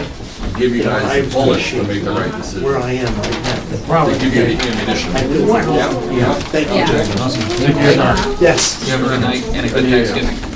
Thank you. No, I You didn't. guys have a good Thanksgiving. No, thanks. Thank you very much. Yeah, it's just gonna open because Mary, they're not gonna be. It's probably cold No, chocolate we now, got, Sarah. I mean, it's not. Chocolate You just found out Oh, we just found out. that they weren't coming. Right. That's what we say. I mean, it's been like, it's been that way for 3 years. Yeah, it's frustrating. Ah, Notification, that's my chances to get someone else in here. No, during that 3 years, he's getting paid and we're not. No, it looked like he would be present, and we reopened it even after we closed it, thinking, because there's some new material that needs to be evaluated. Yeah, so I've been out of touch, as you know, for, gosh, like almost 2 years. Get up to that date on it. It'll be going on for a few months. And he's been unresponsive to my request for information. I've asked for a copy of the plans and so on, and he never responded. Oh, yeah, he will. Yeah, he probably will. Well, we have to. Doesn't he legally have to? Open the hearing tonight. No, he doesn't have to. He doesn't have to. But you can get a copy from us, can't we provide it with a copy? Our copies of public information. Our copies of plans. Public information. Yeah. Give your email address to Lisa, and she'll shoot you an email, and then you can request whatever it is you're requesting. And I can pass that around some of the other. That's fine.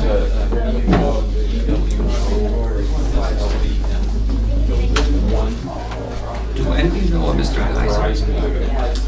Laura Geyser, she lives right down there, because she wrote about it. She wrote in the Butter? other day about it. Yes. Okay, Yes. what's your name? Bruce Wall.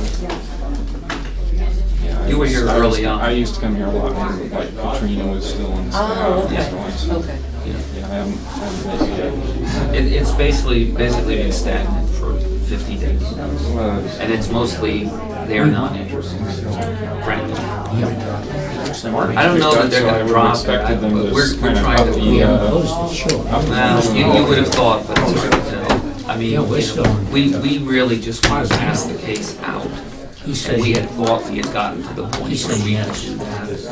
We're working with an attorney from the state who's advising us on how to proceed, and we finally got some Concom review information that needs to be included in our file. But again, it'll be a 2 or 3 month review minimally. That just came in this past week. You said Conservation Commission? Concom, right? Conservation Commission, yeah. But if you're gonna have to discuss it anyway, it might be better to open the hearing.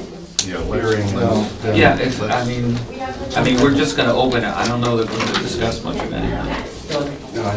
You know, but you're right. I mean, you're welcome to stay. I mean, the applicant's not here, so it's just our discussion. And if you've got anything you want to say, it's better to put it on the record. If you want to go on record, you can enter comments in the record. No, you want to do that here unless you've submitted a written statement. But the hearing will be open and remain open for at least, we envision 2 or 3 more meetings. So if you follow, you know, you can come and attend any one of those, and you're welcome to comment, write, do whatever you like. So I realize you can't speak on this, but for the Conservation Commission, but there will be a meeting to discuss this. I saw on the board it said December 3rd, 8:15, on the continued notice of intent. The Conservation Commission? Yes. What we don't have any control of what they do. You'd have to attend that meeting to get their review of the material. They have given us information which they received as a result of that request. Yeah. We've had another case. Let me open this hearing so that we can discuss this because we put it on the record. Please have a seat. Okay.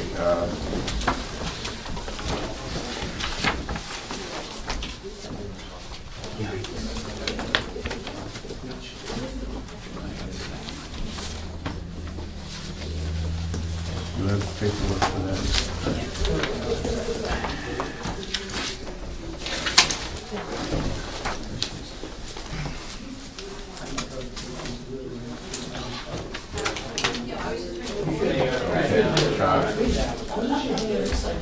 We have another case, public hearing for case number 81006. Excuse me, would you please close that door?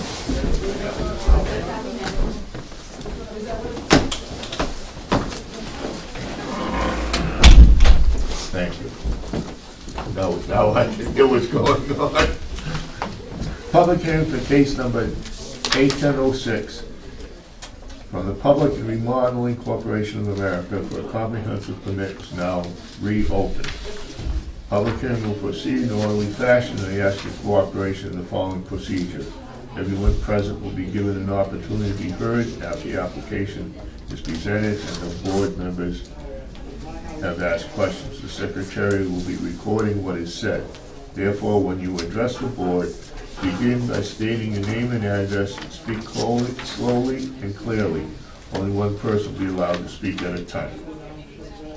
Do any board members have an interest in this property or issue who stand to gain or lose any financial benefit as a result of the outcoming of this hearing? I do not. I do not. I do not. You doing? I'm not on this. You're not on this, that's right. You're not on this. Neither do I. Now that poses a question. Will we It open does. the hearing? Can we open the Yeah, hearing with because, three of us? because We have Levesque, four. We have new people? Levesque isn't here. Right, the fact isn't here. He's the fourth one. Yeah.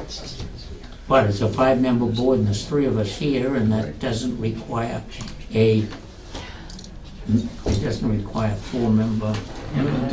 But only requires a majority vote. Yeah. Right. Okay. All right, so notice of this application was posted in Town Hall, sent to a certified list of parties and interest, and was published in the Town Common on November 13th and November 20th. It reads as follows. A public hearing will be reopened at the Town Hall Annex 39 Central Street on Thursday, November 21st, 2013 at 7:30 p.m. to act on the application received April 27, 2010 from Building and Remodeling Corporation of America, 100 Cummings Center, Suite 321-H, Beverly, Mass. 01915. The owner of the record is the Thompson Just Jardins Trust, Bruce E. Tompkins, trustee, 74 Long Hill Road, Raleigh, Mass. 01969. Applicant is requesting a comprehensive permit under Mass General Laws, Chapter 40B, to construct 10 duplex residential units to be located off Main Road, approximately 1,400 feet from the intersection of Route 133, Havel Street, in Raleigh, Mass. The property is shown in Assessors Map 9, Block 23. Purpose of the hearing for the board to hear and consider pertinent facts relating to the application and to approve with conditions or deny before hearing from the public. The applicant will be allowed to present their case, and the board members will be allowed to ask questions or comment. The applicant now has the floor, and the applicant is not here. So, I need to read into record the latest communication that we had from them.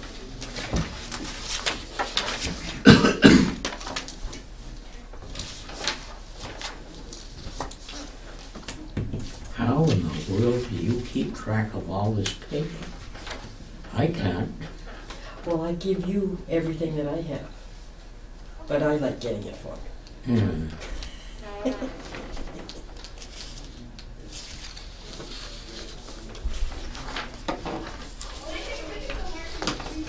Can you imagine doing this with carbon paper?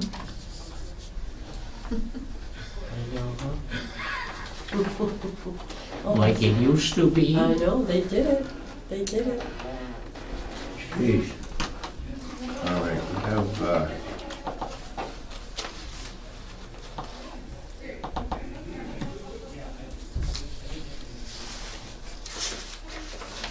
what's he got here? Things that he wants to do? Hmm? Lisa? Let me see what you're looking at. What's all this? Oh, that's, those are documents from Edie, with the meeting that we had with Edie. You have the same documents, but the top sheet is just what John has told the board to reopen. Please reopen till March. Top sheet, Yeah, right there, yeah. That's it. that's all he needs. That's it. Okay. Yeah, yeah. He is asked to reopen the public hearing on Marion Way to March 4th, 2014, and disregard my email of October 30th. This was sent November 12th. Because he originally, his first request was to have a December 20th meeting of this year. So he's got here March 4th. So We don't meet that. We don't meet that day, March 4th. March 4th, 1940. March 4th would be next year. Next Tuesday, it will be a Tuesday. 4 months. And what's the, Well, it's not a Thursday. okay, I don't know what he's talking about, but, That's the selectmen's meeting on March 4th, Monday night. yeah, that would be a selectmen's meeting. So maybe he has us confused with them. Well, you said, good morning, Lisa.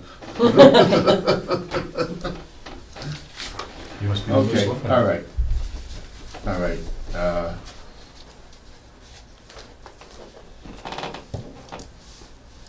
I think we have some people here that would like to, okay, well, I've already opened it, so,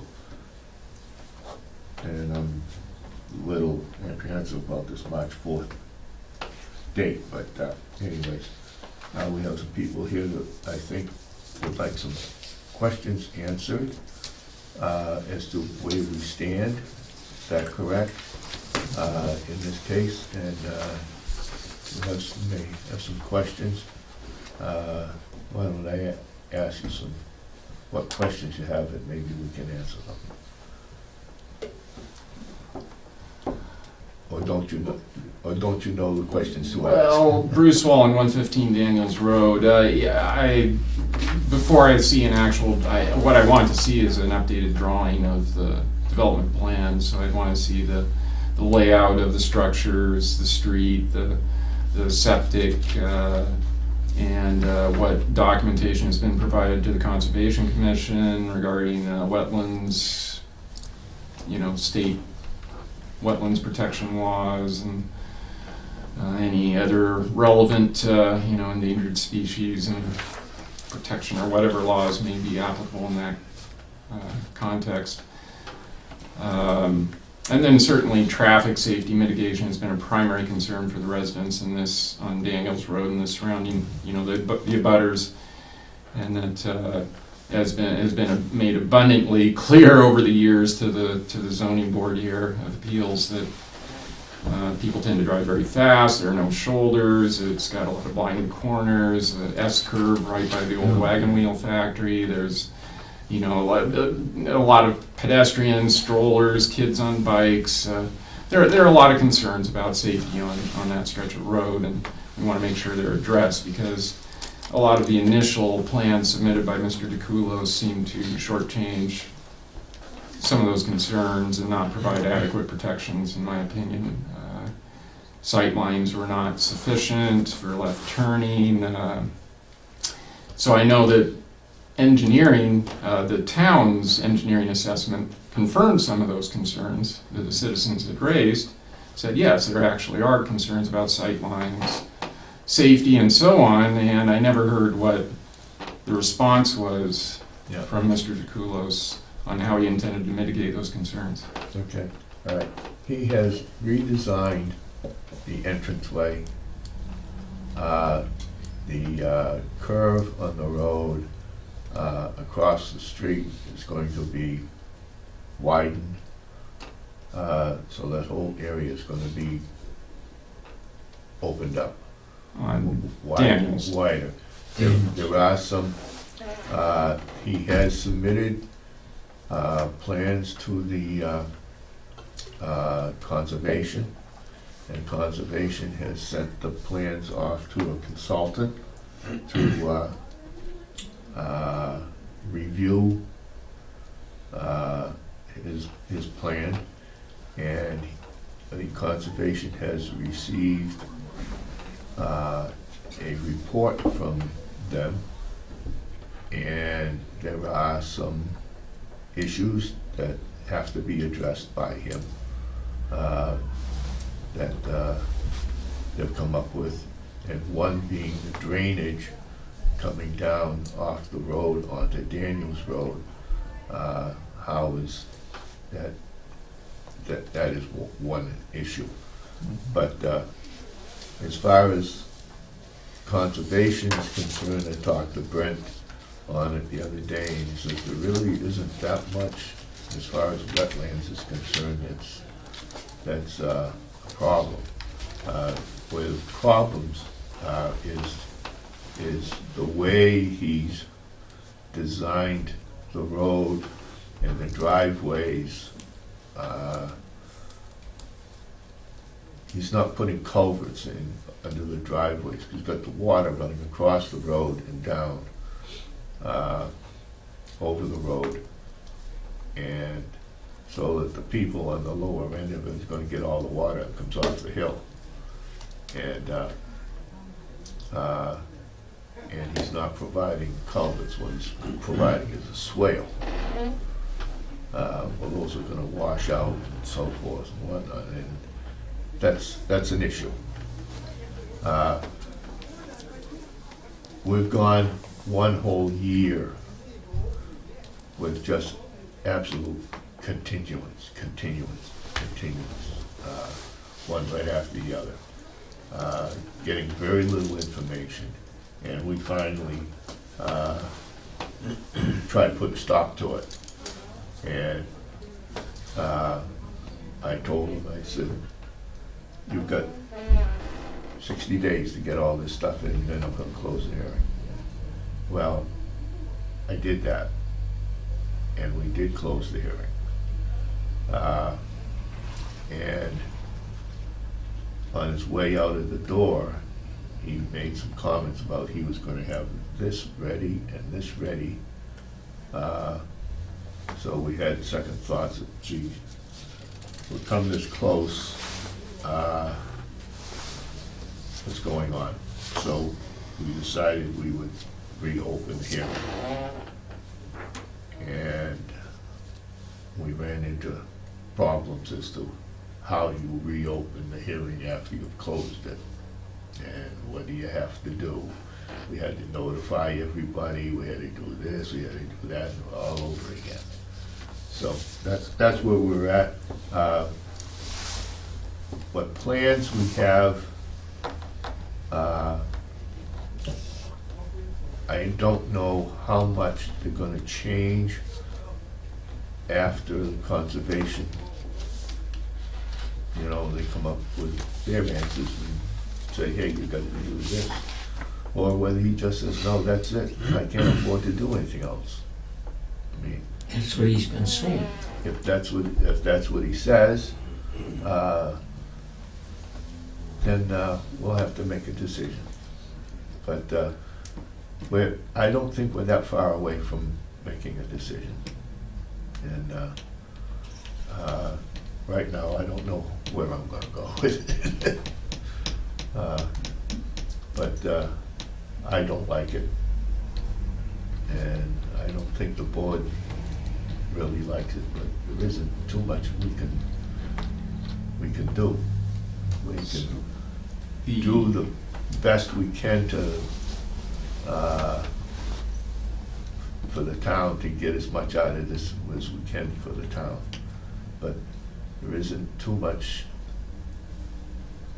The only thing we are limited on what we can reject it on.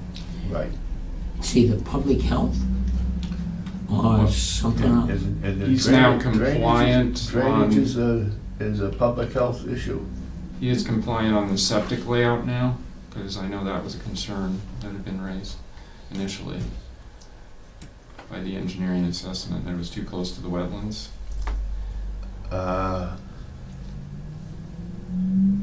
That would be. I think that was one of the outstanding issues, wasn't it? I think the health department. We haven't got it back. That's not our jurisdiction. That's the Board of Health. And but one of the things is that he's got to apply by the Board of Health. And if he's got septic systems in the wetlands, Board of Health isn't gonna approve them. I don't think. I mean, it's close. It's, I don't know. You got anything you wanna add? No, that's what we've got. We've got a lot of I don't knows, and it's been 3 years. And, you know, I agree with you. You would think a developer and a builder would want to move forward. Candidly, the actual developer has been here once. You know, we didn't Oh, receive. you building, or the He's selling. Public Remodeling Corporation of America, you mean? Yeah, As no, opposed to- Yeah, Mr. Frangos. He was here one time. yeah. You know, so I Because- mean, we can all speculate about interest levels, motivations. I mean, he's within his operating, you know, jurisdiction to do what he's done. And all of the feedback that we've gotten is that it's extremely unique that a 40B proposal of this type would take so long. Most of them seem to work out within 6 to 9 months. That's been the board's experience in the past. And if there is disagreement, it often comes back and negotiations are completed and it's resolved. Yeah, this is an exasperating economic market. Now, there's some argument to say that, you know, properties are selling more in this area. I think we all see that. Houses do sell now. You know, if you read the press, some people say it's booming. If you talk to developers, they go, well, no, not really. So why is he doing what he's doing? He owns other property in the back there. He may want to develop at some point in the future. So we have concerns about how much traffic flow might actually end up going over the road. You know, we're evaluating a lot of options, but we don't have a lot of things that we can counter propose now. We have to respond to the application as it's been submitted, essentially. But his responsive in the process he's actually embarked on in that process does open the door for the board to take action that it might not otherwise be able to take, because it looks like we don't know.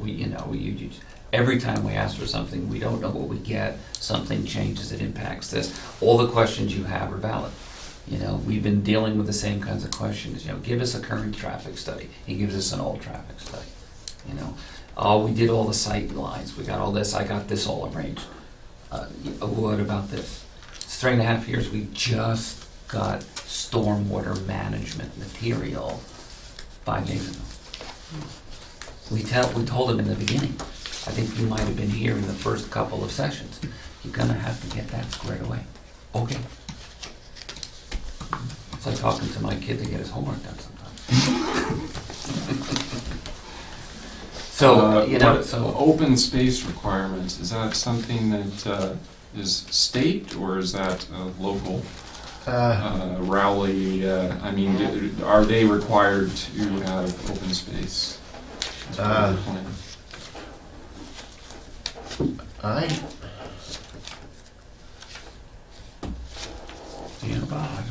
I don't believe there's any hard and fast, I think it's more of a discretionary matter for the board.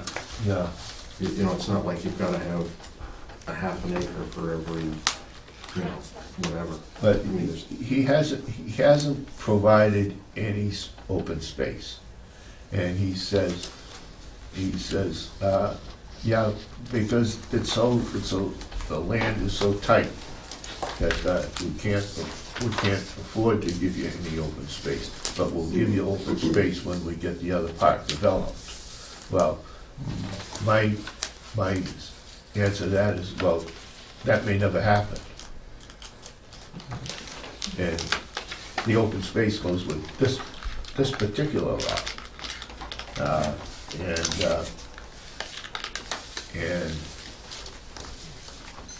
my feeling of it is he's got 10 buildings, 20 families. They're all 3-bedroom units, which means they're gonna be kids. And you got cramped into this small lot. Where are they gonna play? Where the kids gonna play? They're gonna play in the street. That's the only open space they got to play in, is the street. And now you're gonna develop back in there and put in $500,000-600,000 homes and so forth, and they're gonna be coming down this road with these kids playing the street. Now, that's a concern that I have. Whether they'll hold up in court, I don't know.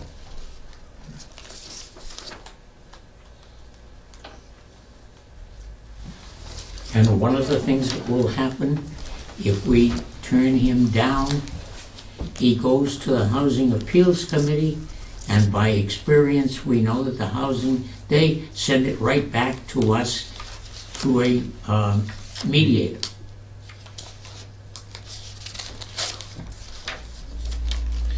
See, you all recall that, I don't know whether, I think it was a year ago, the state ballot had a vote on whether or not affordable housing should still be mandated, and, that however you feel about it, the state tends to be pro 40B housing development. So that's why it comes back to towns like us, where we only have so much we can do with. And the way small towns tend to deal with this is the way Georgetown did, in order to meet your 40B percentage, so that you can really say no to a 40B developer, is you've got to have X percent of affordable housing. So what did Georgetown do? They built an apartment complex. They put 300 units, and 100 of them are affordable housing. Well, now statistically in the town, they meet their 10% number. Now a 40B developer comes to them and they can say, nope, we don't like any of it. Developer can't go back to the state and say, I want to do this, and the state's more inclined to try to say, and of course, the 40B housing is often needed in more densely populated areas than rural markets. What are we gonna have here? 20 units? We're gonna have 4 or 5 affordable housing units. I mean, come on. Are we dramatically improving affordable housing functionality, capability in this town, in this area? We don't know why he didn't simply build, a single-family housing in there, and we proposed that element there too.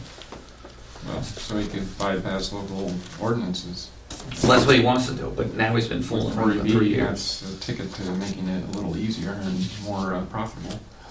It's hard, if you look at his pro formas, it's hard to believe that he can't make actually more money building single-family houses than he could sell at market.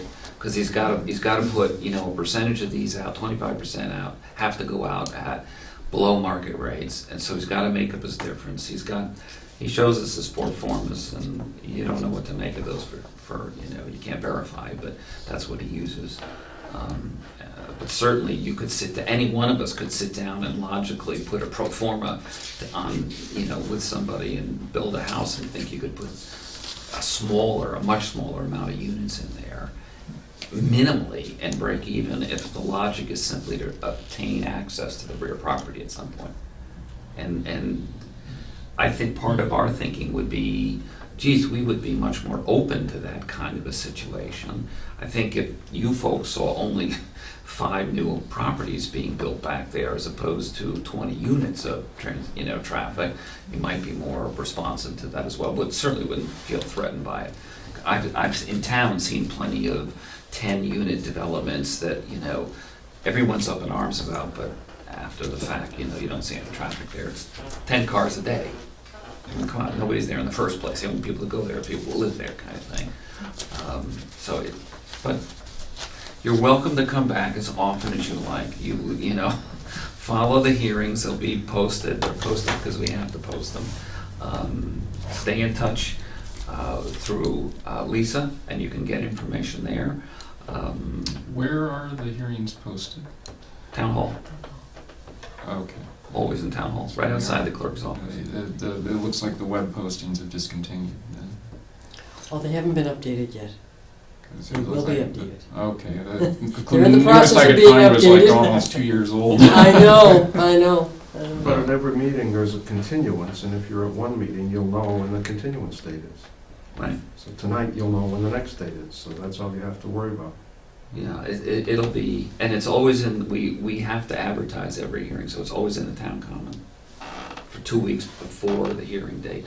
So even if you don't normally get That's for that, the you know, first it's, one. they're scattered all over the place. That's for the first one. We don't have. Oh, we don't have to post it, right? We just have to put It's it on the only agenda. 2 days, Right. only 2 days notice. I'm It's sorry. always posted at the Right. town hall. Still posted in town hall. And you can always call town hall. I mean, they'll tell you if you don't wanna go over. Yeah, is there a way to know that it's been continued and he's not gonna show up, or? No, because sometimes he sends us an email the day of. So we don't know. We would, you know, we're as frustrated. Because we're coming to do work and he's going like, can't be there. And a little ancient history, we had plans from him, everything all of a sudden, we worked on it for a year, and then he comes in and hands us a brand new set of plans and says, you can throw all those others away. And we don't get paid, but he does. Maybe he doesn't. I don't know. We don't know. We don't know. We don't know. Well, you're certainly not bound by his request to continue it to any certain date, that he can't just pick a date. No. No. If you open it, you control That's right. when it Right. gets continued to, and if you That's decide right. to close it before, Right. you know, one of his the things- arbitrary date, that's too bad, he had a chance. One of the things that did come out of this is we finally got a grant to have a consultant who is, I have known this woman for, when did we do Westlock's pasture? Oh, 10 years ago, no more. 10, 11 years ago, 12 years ago, in the early 90s. She's a lawyer, and she works in land use and 40Bs, and she's helping us work through this so that we do it right. And the law has changed since we did the last one, so it's a little different. I don't know whether we'll come back to a mediator if we deny it, or whether they'll just approve what he's got. They can do that. The Housing Appeals Committee can do that. So we want to be sure that we can get as much as we can for the town. And I don't mean more houses. I'm not saying that. I'm not looking for more houses. But in a 40B, our hands are somewhat tied, and we try to negotiate and get as much benefit for the town as we can. But as it stands right now, I don't think any of us are really happy with what we have in front of us.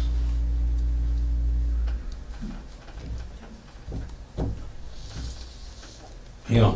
But he does have some issues with the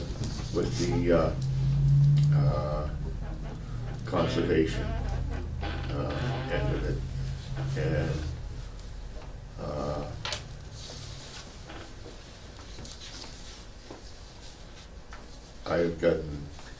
I have a report, and Lisa has, you have that report, don't you?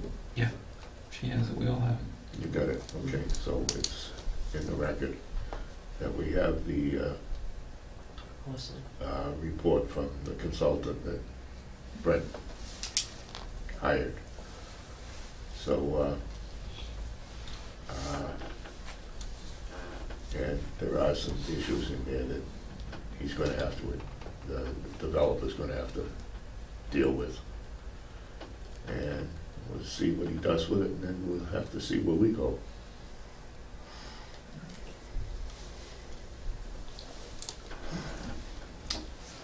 Okay? Anything else? What part, you say you live on Daniels Road? Me? Yeah. Yeah, 115 Daniels. Well, that 115 doesn't help me a bit. You come, well, come off of Havel Street, you go down, you go around those two curves. Yeah, after the Wagon Wheel Factory, it's a Redwood Contemporary on the right with large windows, former home of Edward Desjardins, which you probably know. Yeah, I know of that. I've been in it. Yeah. Okay, yeah, that's nice. That looks like it'd be a very interesting house to live in. Yeah, it's a little unusual in the neighborhood.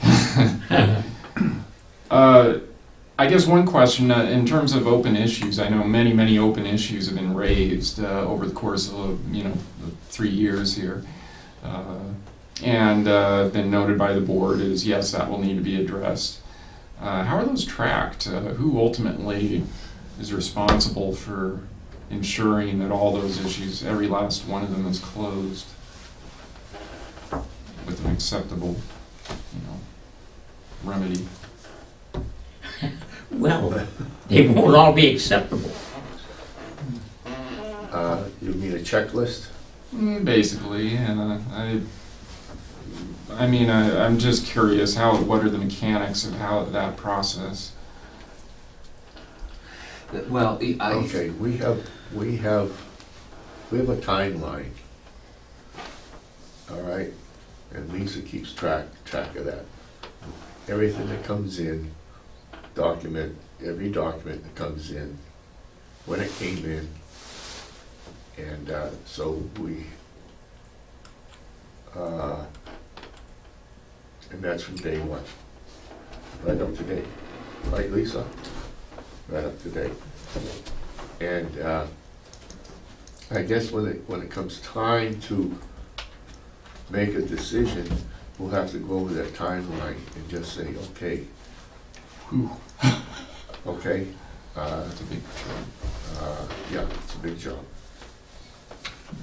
Yeah, no, certainly no disrespect to the board intended there. I was just curious how you follow through, because, this would be overwhelming to me to keep track of all these bullet points of, gotta do that, gotta do that, gotta do that, he's gotta do this, he promised to do this, and then to go back through and close all those out. To make a decision, you really need that. Well, I think perhaps your question is addressing more every little detail associated with the project, and you're absolutely right. If you look at the project in its entirety, in every little detail, it's daunting. It's so daunting. It's like, how do I know every calculation associated with just the storm? You should have seen the stormwater management material. You would think you would need to be some sort of a hydrological engineer to figure out all the data. Pages and pages and pages and pages of data representing water flows, inclines. Even if one of us were one of those, it would be difficult to assess that. What our consultant has helped us understand is that part of what the board has to accomplish is it has to make an overall broad assessment of all of the variables that come into play as it relates to the zoning constraints that are actually going to be challenged by this proposal. Not every tiny little element. There will be once we approve or deny, it still has to go through building inspectors. It still has to, go through all of that, all of the little bits and pieces of what they want to do. It's not like we're rubber stamping and he's going to be able to say, okay, next month I'm going to start building. All this board is going to do is make a judgment about whether or not he meets the criteria that are acceptable under 40B guidelines. And she's helping us step back from it and say, no, you don't have to decide every little issue because you don't have the capability to do that. That's why we hire engineers to tell us, the road's too wide, it's not too wide, it needs to be sloped, it needs to be this way, water needs to go that way, you need to have all the filtration, the septic systems, the space. There's far too much data. All these engineering firms do that kind of work, and it'll still be questioned beyond here. All we're going to do is determine whether or not he ends up being able to go with it the way he wants in Rowley. And if we say no, you can't go with it, then he goes back to the state with it. And then the state says, no, sorry, Rowley, you have to take it, you have to deal with it. You know, and then, okay, so I think Don's point about exacting what we can get out of it is actually, as much as we can get out of it, is to make it as small as possible. I mean, that's as much as we can get out of it. There will be plenty of the people who will be evaluating whether or not it's ultimately done correctly, just like if you were gonna build a house next to yours. We may find that the best thing we can do for the town is to deny it. And it could be that the best thing we can do for the town is to approve it with conditions. And if we approve it with conditions, he takes it back to the Housing Appeals Committee, we have a better chance of winning.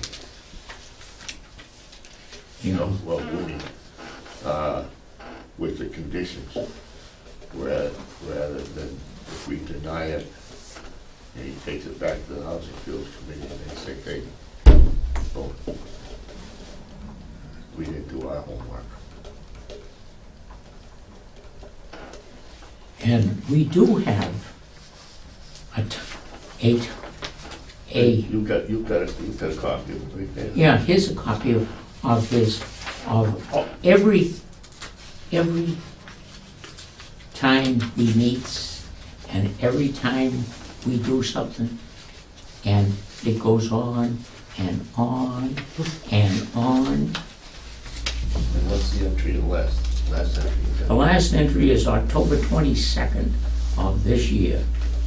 And the first entry is April 29th, 2010. Yeah. But it's all detailed here on what was each time. We have efficient secretaries, that's all I can say. My daughter was in high school when he started. She's almost going to graduate from college. Shall we say administrative assistant rather than secretary? Yes, we've been very fortunate to have two able people to serve as administrative assistants for us. You've been extremely fortunate.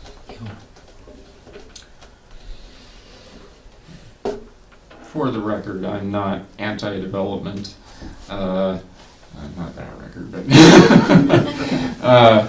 yeah, I'm just more. I'm just concerned about safety and environmental protection and things of that nature. And I saw a lot of warning bells going off in my mind when I saw some of the initial plans for this. So that's why I've been so interested in this development. Is obviously there's always going to be the not in my backyard feelings where, well, gosh, I don't want to look at my neighbor's windows 10 feet from my property line. That's perfectly understandable. It makes perfect sense. But there's also the flip side where we don't want our kids run down in the streets and so on. So That's what I think about for that development there. All the kids that there's going to be. Now the kids aren't going to stay on their development. They're going to feed out through the neighborhood.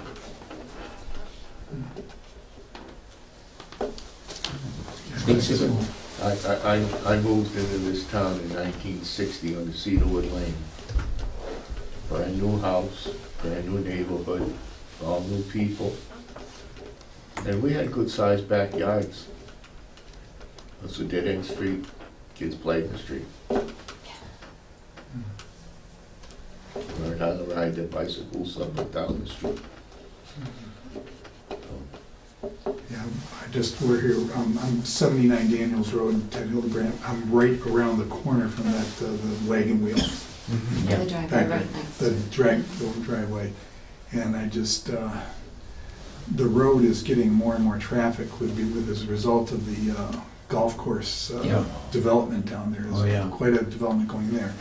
The traffic, and we're I don't know how many times I've pulled out and been basically T-boned and looked as a car was coming and looked straight at the guy. And if he didn't put on his brakes, I would have, I'd be over. I had just stared him down and he stopped. And it's happened repeatedly because there's just no, when you come around that corner, there's just nothing there. Right. And it's just, and the people are walking there.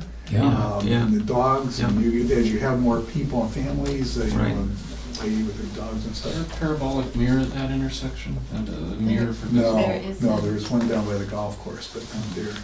But it's just, it's very difficult, and more traffic is just gonna exacerbate the problem. Right. I drove by the golf course yesterday, or the day before, and I was in awe as to what they have done up there. I couldn't believe it. I haven't seen it And yet. the length of time that they've done it. Good. It was right. You know, those cars are gonna be going up and down Daniels Road. Oh, yeah. Right. It's gonna be a busy road. Right. And with those two corners, right angle corners, really.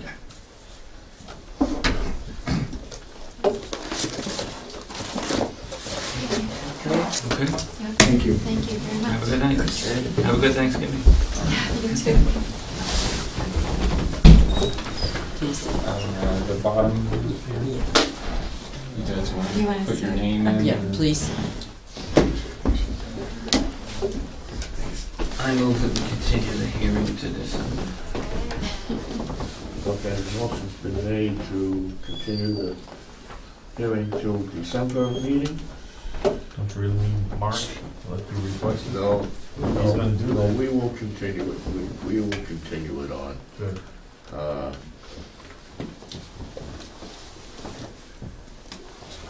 Second.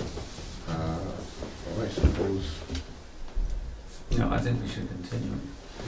continue to December? Yeah, just Okay. continue it monthly. Okay, see what Better paper happens in trail. December, and then we can. I'd rather just keep continuing every month, and he can never accuse the board of not being prepared Yep. to act on it. Yep. Then we didn't push it out. All right. So, Okay. Bob has made the motion to continue this to December meeting. Matt, will you second it, please? I did. Okay, you second. All in favor? aye. Aye. Aye. Good night, thank you. Thanks, Thank you, gentlemen. Good night. Okay, we don't have any other business, so, What's this thing? We've already continued it. We got Any it. formal business. That's Just what they formal. will you hear a motion to adjourn? So moved. Seconded. Motion's been made, that we would adjourn. And the paper piles up.